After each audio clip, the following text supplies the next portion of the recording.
Hola, ¿qué tal?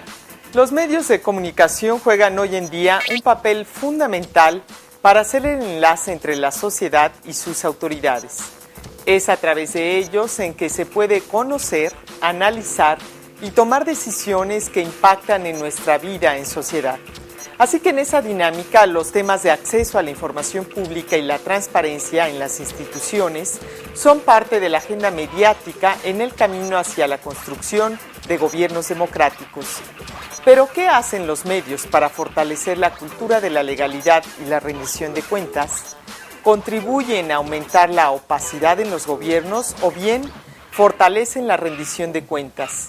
Hoy, en Sociedad Transparente, conoceremos las dos caras de la moneda. ¿Nos acompaña? Crear pesos y contrapesos a los gobiernos facilita delimitar al poder público y es ahí donde el derecho de acceso a la información constituye un valioso mecanismo de control ciudadano. Para que esto sea posible, se requiere despertar el interés y la conciencia de todos los individuos para ejercer a plenitud el derecho a saber. Es ahí donde se necesita la interacción con los medios de comunicación en su calidad de aliados naturales de los ciudadanos para vigilar, denunciar y revelar los abusos de la autoridad. Sin embargo, en muchas ocasiones estas tareas se convierten en incómodas para los gobernantes. Así lo expresa Federico Reyes Heroles, presidente de Transparencia Mexicana.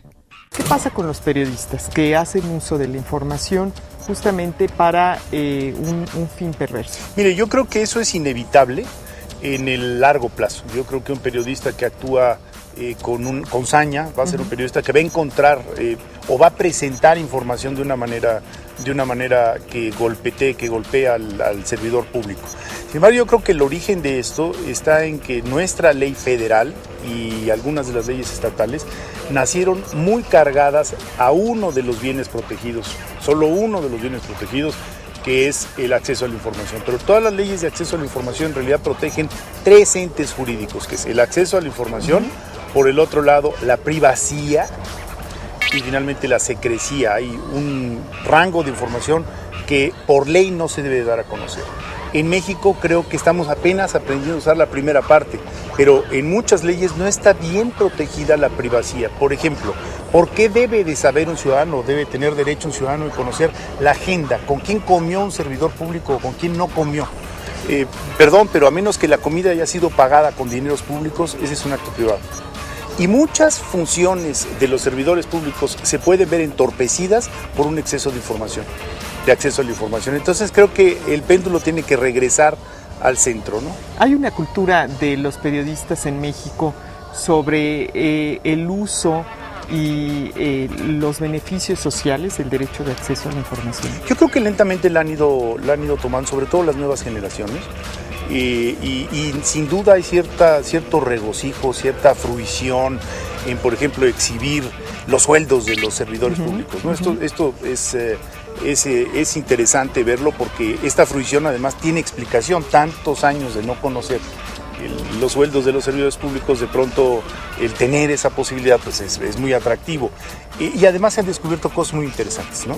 Hay que admitir, por ejemplo, sueldos de presidentes municipales que rebasan al del presidente de la República, asignaciones de vehículos, usos indebidos de transportes públicos, en fin, ha habido muchísimas cuestiones. O sea, transportes públicos en el sentido de que son de los estados o que son de la federación. Yo creo que esto va a obligar a los servidores a medirse mucho más. Yo por lo menos así lo observo. Ya se cuestionan dos veces si van a subir a su familia a un avión que es de la dependencia. Y yo creo que eso es sano, pero insisto, creo que donde no estamos poniendo atención es en la privacidad. Por ejemplo, información médica que se paga con dineros públicos. Es una información a la cual debe tener acceso o puede tener acceso la ciudadanía. Yo tendría mis dudas, ¿no? Aunque exigen transparencia a la autoridad, no siempre la labor de los medios camina en ese sentido. Por el contrario, se llegan a establecer relaciones de conveniencia e interés mutuo. Así lo denuncia el director de la revista política digital, Andrés Hoffman. Hay una vieja práctica en el periodismo mexicano y mundial, y es el cohecho, la extorsión, que consiste en el cohecho y la extorsión. No, en donde el periodismo en general golpea a un gobierno hasta que el gobierno le pase una lana. Y en la medida en que ese gobierno le pase una lana a ese periodista o a ese periódico, pues dejan de golpearlo. Y así se siguen. 2, 3 meses después vuelven a golpearlo por otras razones hasta que le pasen una lana y dejan de golpearlo, etcétera, etcétera. Eso por una parte. Y por otra parte está lleno de medios de comunicación que viven, dependen, y perdón la expresión, maman de los gobiernos, que no es prensa independiente, simulan la independencia, pero no lo son. Entonces son los gobiernos, las administraciones públicas, cobijan a la prensa y generan estos malos hábitos, ¿no? Eso es lo que está pasando en el país de manera generalizada, especialmente en las regiones del país, especialmente en los estados. Pasa menos con la prensa que tiene cobertura nacional, pero pasa mucho más con la prensa que pues son periódicos hechos, y es un periodismo hecho a modo del gobernador en turno. ¿El acceso a la información contribuye a aumentar este tipo de extorsiones? No, el acceso a la información en última instancia es una cosa que ayuda a todo lo contrario. Más bien, el acceso a información debería ayudar a todo lo contrario. Debería ayudar a que los gobiernos sean más nítidos y transparentes, y debería ayudar a la prensa a ser una prensa más digna, porque es un problema de dignidad.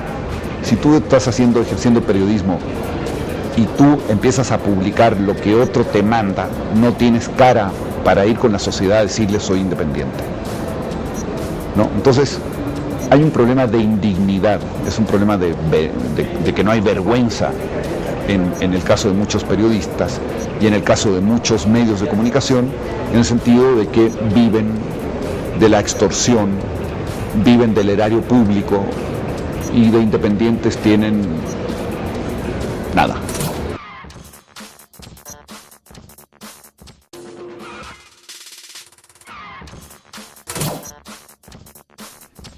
Para el periodista y actual comisionado de acceso a la información en Yucatán, Miguel Castillo, es preferible que se llegue a abusar del derecho a saber a no tener ese derecho.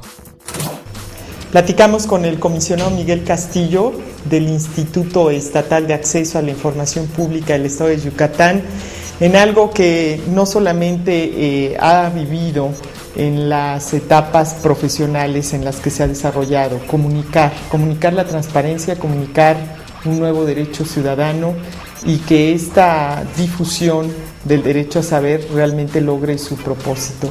En este sentido, ¿cuáles son las experiencias que usted tiene antes como periodista, ahora como comisionado? Mira, Blanca, igual que tú, tuvimos la oportunidad de participar en los medios de comunicación, y creo que desde ahí hubo una enorme necesidad de crear el acceso a la información pública. Si algunos sectores promovieron el acceso a la información, fueron los propios medios de comunicación, que les interesaba no solamente tener notas de buena fuente, sino tener información que sustentara lo que en los medios se presentaba. De alguna manera esto abrió brecha no solamente para que los ciudadanos tuvieran acceso a la información pública, sino para que los propios medios de comunicación no contaran historias únicas, sino que las historias se pudieran medir en base a la ética de cada medio de comunicación, basados con la misma información. No es lo mismo contar con información pública que inventar una información pública. El acceso a la información nos dio a los medios de comunicación una enorme oportunidad de poder ser responsables en el ejercicio de la función. Y eso parecía que era poca cosa y se volvía importantísimo, porque era muy fácil distinguir a los medios de comunicación responsables de los irresponsables, porque se contaba con la misma información y se contaban historias objetivas de un lado y muy subjetivas de otro. Entonces me parece que eso fue un gran avance. Pero el otro avance fue que al tener acceso a la información y los medios promover que con el uso del acceso a la información habían logrado una nota, eso le daba al ciudadano la curiosidad de decir, bueno, ¿yo por qué no pregunto? Yo quiero saber más.